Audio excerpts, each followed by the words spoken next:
Hi guys, welcome to R S cooking YouTube channel. ಇವತ್ತಿನ recipe already ನೀವು ಥಂಬ್ನೇಲಲ್ಲಿ ನೋಡಿರ್ತೀರ. ಡಿಸ್ಕೋ ಪಾಪಡ್ನ ಯಾವ ರೀತಿ ಮಾಡೋದು ಅಂತ ಈ ವಿಡಿಯೋದಾಗ ತಿಳಿಸಿಕೊಟ್ಟಿದ್ದೀನಿ. ಡಿಸ್ಕೋ ಪಾಪಡ್ ಮಣಿ ಇಲ್ಲ ಅಂದ್ರೂ ಕೂಡ ಯಾವ ರೀತಿ ಮಾಡೋದು ಅನ್ನೋದನ್ನು ಈ ವಿಡಿಯೋದಾಗ ಹೇಳಿದ್ದೀನಿ. ಹಾಗೆ ಯಾವೆಲ್ಲ ಟಿಪ್ಸ್ ಮತ್ತು ಟ್ರಿಕ್ಸ್ನ ಫಾಲೋ ಮಾಡಬೇಕು ಅನ್ನೋದನ್ನು ಈ ವಿಡಿಯೋದಾಗ ಹೇಳಿದ್ದೀನಿ. ಸೊ ಯಾರು ವಿಡಿಯೋನ ಸ್ಕಿಪ್ ಮಾಡದೆ ಕೊನೆಯ ತನಕ ನೋಡಿ. ಅಂಗಡಿಯಲ್ಲಿ ಸಿಗುವಂಥ ಡಿಸ್ಕೋ ಪಾಪಡ್ನ ಮನೆಯಲ್ಲೇ ಮಾಡ್ಕೋಬೋದು. ಸೊ 1 ಗ್ಲಾಸ್ ಅಕ್ಕಿ ಹಿಟ್ಟಿದ್ರೆ ಸಾಕು, ಡಿಸ್ಕೋ ಪಾಪಡ್ ರೆಡಿ ಆಗುತ್ತೆ. ಸೊ ನಾನು ತೊಗೊಂಡಿರೋದು 1 ಗ್ಲಾಸ್ ಅಕ್ಕಿ ಹಿಟ್ಟು. ಅದಕ್ಕೆ ನೀರಿನ ಅಳತೆನೂ ಕೂಡ ಹೇಳ್ತೀನಿ ನೋಡಿ, ಯಾರು ವಿಡಿಯೋ ಸ್ಕಿಪ್ ಮಾಡಬೇಡಿ. 1 ಗ್ಲಾಸ್ ಅಕ್ಕಿ ಹಿಟ್ಟಿಗೆ 2 ಗ್ಲಾಸ್ ಆಗುವಷ್ಟು ನೀರನ್ನು ಹಾಕ್ಕೋಬೇಕಾಗತ್ತೆ. ಸ್ವಲ್ಪ ಜಾಸ್ತಿ ರೀತಿಯಲ್ಲಿ ನೀರು ಹಾಕ್ಕೊಂಡ್ರಿ. ಎಷ್ಟು ಜಾಸ್ತಿ ನೀರು ಹಾಕಿರ್ತೀರ ನೋಡಿ, ನೀರು ಕಾದ್ಮೇಲೆ ಅಂದರೆ ಉಪ್ಪು, ನಾನು ತೋರಿಸ್ತಾ ಇದ್ದೀನಿ ನೋಡುವ, ಉಪ್ಪು ಮತ್ತು ಹಪ್ಪಳ ಖಾರನ ಯೂಸ್ ಮಾಡ್ತಾಯಿದ್ದೀನಿ. ಸೊ ಗೈಸ್, ಉಪ್ಪು ಸ್ವಲ್ಪ ನೋಡಿಕೊಂಡು ಹಾಕ್ಕೊಳ್ಳಿ. ಯಾಕೆಂದರೆ ಹಪ್ಪಳ ಖಾರದಲ್ಲಿ ಆಲ್ರೆಡಿ ಸ್ವಲ್ಪ ಉಪ್ಪಿರೋ ಕಾರಣಕ್ಕಾಗಿ ಉಪ್ಪನ್ನು ಸ್ವಲ್ಪ ಕಡಿಮೆ ರೀತಿಯಲ್ಲೇ ಹಾಕ್ಕೊಳ್ಳಿ. ಸೊ ನೋಡಿ ತೋರಿಸ್ತಾ ಇದ್ದೀನಲ್ವ. ಸೊ ನಾನಿಲ್ಲಿ ಹಪ್ಪಳ ಖಾರನ ಎಷ್ಟು ಯೂಸ್ ಮಾಡ್ತಾ ಇದ್ದೀನಿ ಅಂದರೆ 1 ಗ್ಲಾಸ್ ಅಕ್ಕಿ ಹಿಟ್ಟಿಗೆ 1 ಟೇಬಲ್ ಸ್ಪೂನ್ ಆಗುವಷ್ಟು ಹಪ್ಪಳ ಖಾರನ ಯೂಸ್ ಮಾಡ್ತಾ ಇದ್ದೀನಿ. ಅದಕ್ಕಿಂತಲೂ ಜಾಸ್ತಿನೂ ಯೂಸ್ ಮಾಡ್ಕೋಬಾರ್ದು, ಹಾಗೆ ಅದಕ್ಕಿಂತಲೂ ಕಡಿಮೆನೂ ಕೂಡ ಯೂಸ್ ಮಾಡ್ಕೋಬಾರ್ದು.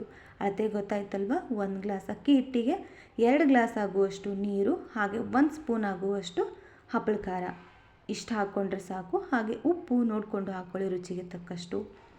ಎಲ್ಲನೂ ಮಿಕ್ಸ್ ಆದಮೇಲೆ ಈ ಥರ ನೀರು ಕುದೀತಾ ಇರಬೇಕು. ಕುದಿಯೋ ನೀರಿಗೆ ನಾವು ಹಿಟ್ಟು ಹಾಕೋಬೇಕಾಗುತ್ತೆ. ಸೊ ನೋಡಿ, ನೀರು ಈ ಥರ ಕುದ್ದು ಮೇಲ್ಗಡೆ ಬಬ್ಬಲ್ಸ್ ಬರುತ್ತೆ, ಏಕೆಂದರೆ ನಾವು ಹಪ್ಪಳ ಖಾರನ ಹಾಕಿರ್ತೀವಿ. ಸೊ ಇವಾಗ ನೀರು ಕುದೀತಾ ಇರೋದನ್ನು ಗ್ಯಾಸನ್ನು ಲೋ ಫ್ಲೇಮಲ್ಲಿ ಇಟ್ಕೊಂಡು ಹಿಟ್ಟನ್ನು ಹಾಕ್ಕೊಳ್ಳಿ.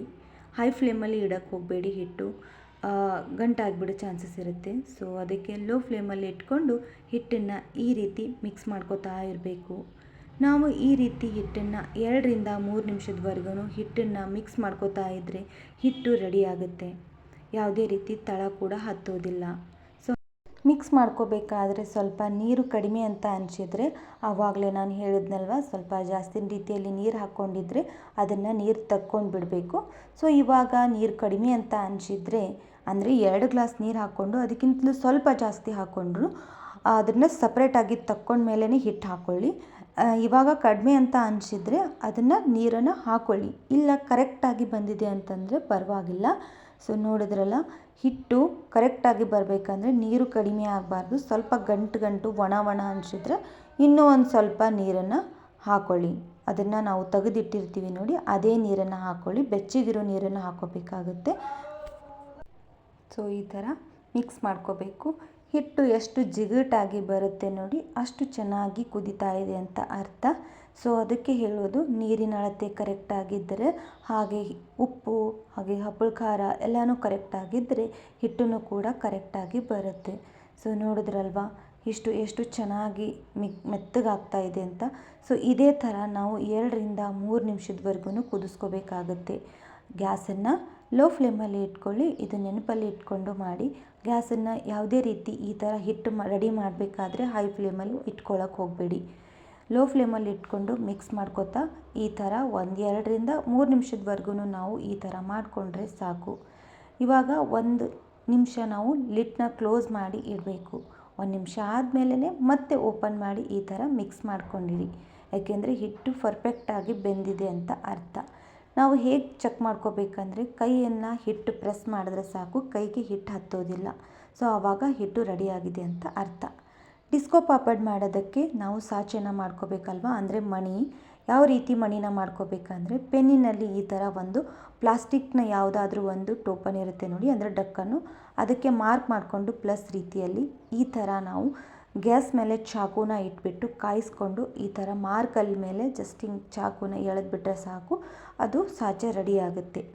ನಾನು ತೊಗೊಂಡಿರೋದು ಟೋಪನ್ ಅಂದರೆ ಡಕ್ಕನ್ನು. ನಾನು ತೊಗೊಂಡಿರೋ ಸಾಚೆ ಇದೆ ನೋಡಿ, ಈ ಥರ ಸಾಚೆ ಅಂದರೆ ಮಣಿ. ನಮ್ಮ ಕಡೆ ಸಾಚೆ ಅಂತಲೂ ಕುಡಿತಾರೆ, ಹಾಗೆ ಮಣಿ ಅಂತಲೂ ಕೂಡ ಕರೀತಾರೆ.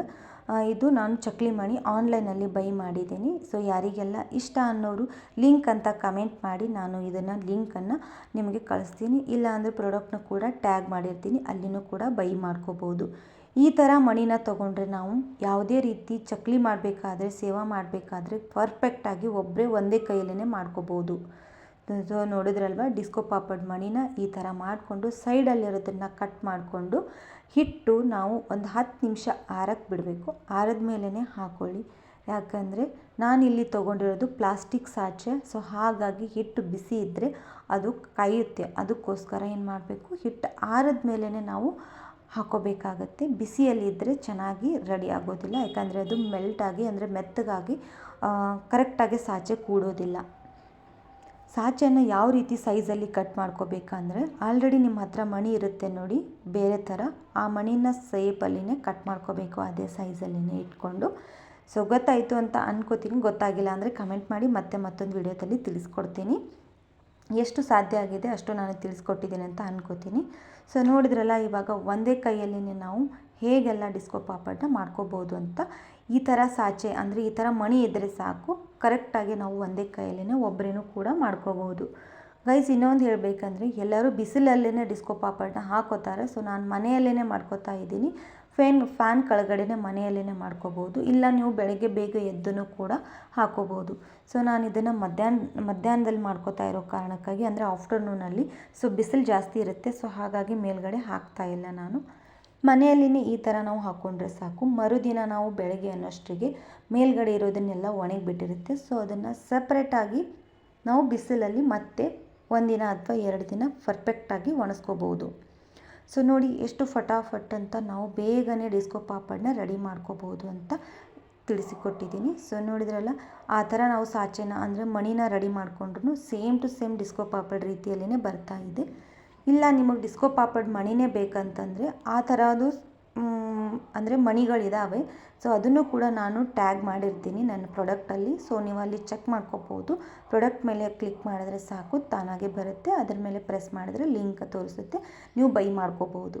ಸೊ 1 ಗ್ಲಾಸ್ ಅಕ್ಕಿ ಹಿಟ್ಟಿಗೆ ಇಷ್ಟೊಂದು ಡಿಸ್ಕೋ ಪಾಪಡ್ನ ರೆಡಿಯಾಗಿದೆ ನೋಡಿ. ಒಣಗಿದ ಮೇಲೆ ಯಾವ ರೀತಿ ಕಾಣಿಸ್ತಾ ಇದೆ ಅಂತ, ಯಾವುದೇ ರೀತಿ ಮುರಿದಿಲ್ಲನೂ ಕೂಡ. ಸೊ ತೋರಿಸ್ತಾ ಇದ್ದೀನಿ. ಇವಾಗ ಎಣ್ಣೆ ಕಾದ್ಮೇಲೆ ಡಿಸ್ಕೋ ಪಾಪಡ್ನ ಹಾಕ್ಕೊಂಡ್ರೆ ಸಾಕು, ಎಷ್ಟು ದೊಡ್ಡದಾಗುತ್ತೆ ಅನ್ನೋದನ್ನು ನೋಡಿ. ಸೇಮ್ ಅಂಗಡಿಯಲ್ಲಿ ಸಿಗುತ್ತೆ ನೋಡಿ, ಅದೇ ಥರನೇ ಇದೆ. ಟೇಸ್ಟ್ ಅಂತೂ ಸೇಮ್ ಅದೇ ಥರ ಇದೆ.